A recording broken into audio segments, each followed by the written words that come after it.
So I wanted to talk for a few minutes about a very familiar aspect of the practice, but I think it's good to just go over some of these, um, real sort of underlying views or around the practice.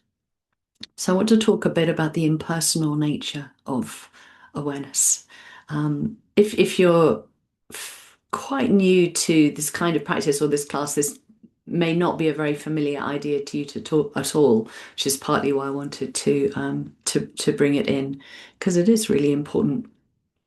So we're training our minds to be aware, to be mindful, and to take awareness into as many moments of our day as possible.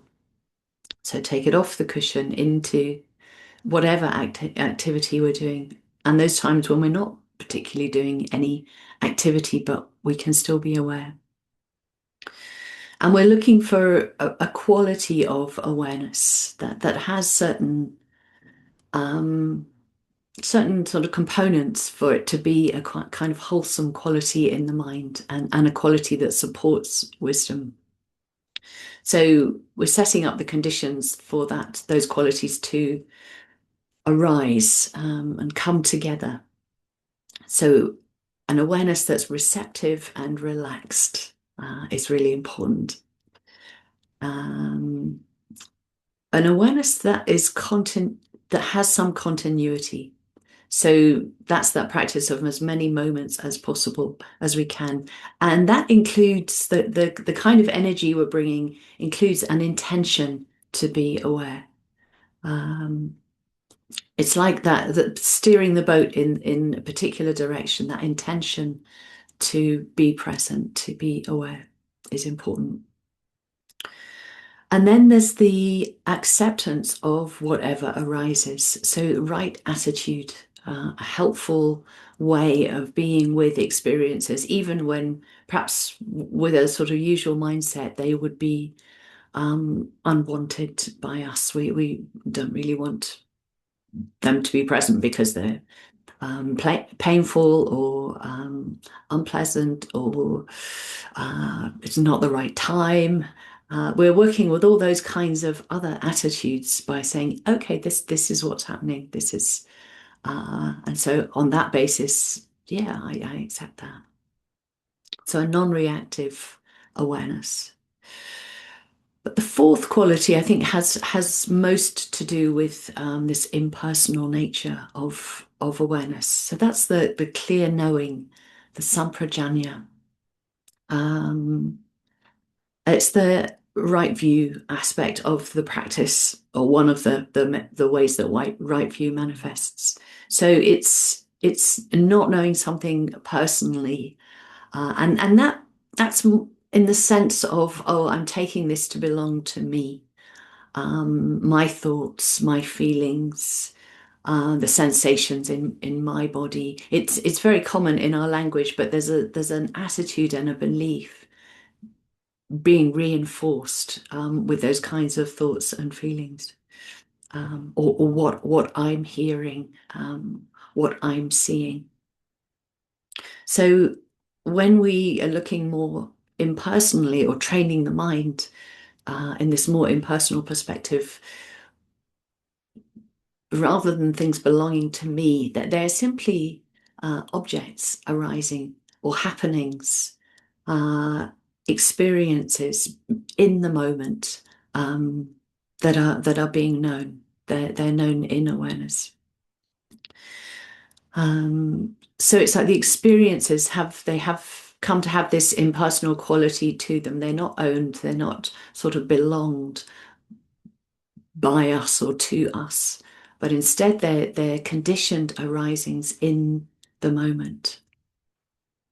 But it's not only the objects and experiences that have that quality to them, that quality of being impersonally owned, or not owned, rather, impersonally known and not owned, but also awareness. Again, it's very easy and natural to for awareness to be where the self kind of hides out.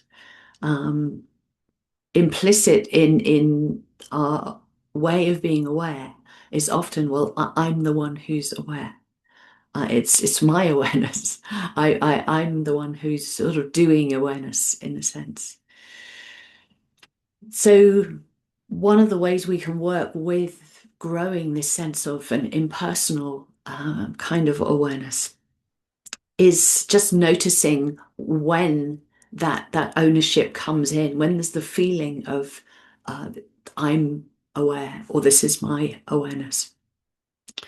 Start to just notice what that feels like, what that sort of ownership, that it's a kind of clinging, it's a taking ownership of an object and it becoming um, part of me.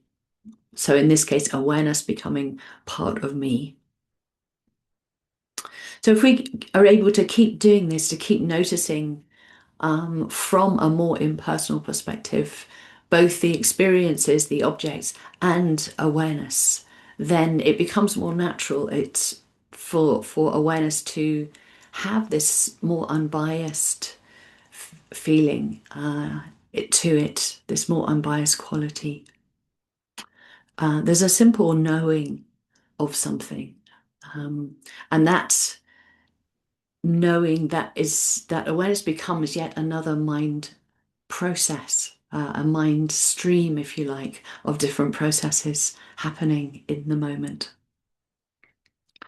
And yeah, these mind streams, they have different capacities, different functions, if you like, different jobs. Thinking's job is to think. Awareness's job is simply to know, to be aware.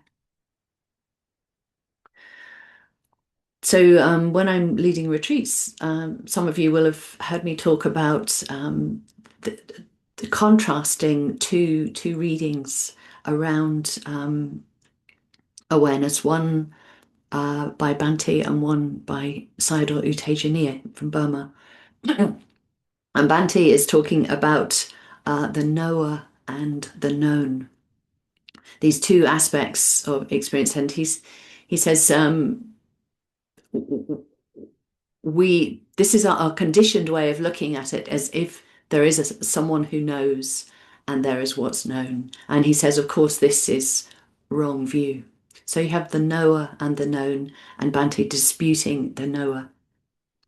And then you have U Tejaniya who's saying the same thing with just slightly different language. He's talking about knowing and what's known. So he's framing it in that less personal way. So there's simply the knowing, and then there's what's known in that knowing. So at times we know objects, or at times objects are known, to put it in that less personal language. Objects are known, and at times it's awareness that is known. Being aware of awareness, aware that we know. And letting the mind be really sort of light and gentle um, when we do that, because it doesn't matter whether the mind is knowing objects or knowing awareness. It might just depend on the quality of the mind at the time where we're at in the practice. Often it's when we've recognized various sort of objects, various happenings, arisings, that after a time it becomes easier. Knowing awareness becomes more accessible to the mind. But we sort of deal with what's in front of us and knowing the possibilities of being aware of either of those two aspects of experience. Okay, let's leave it there. If you'd like to set yourselves up for meditation.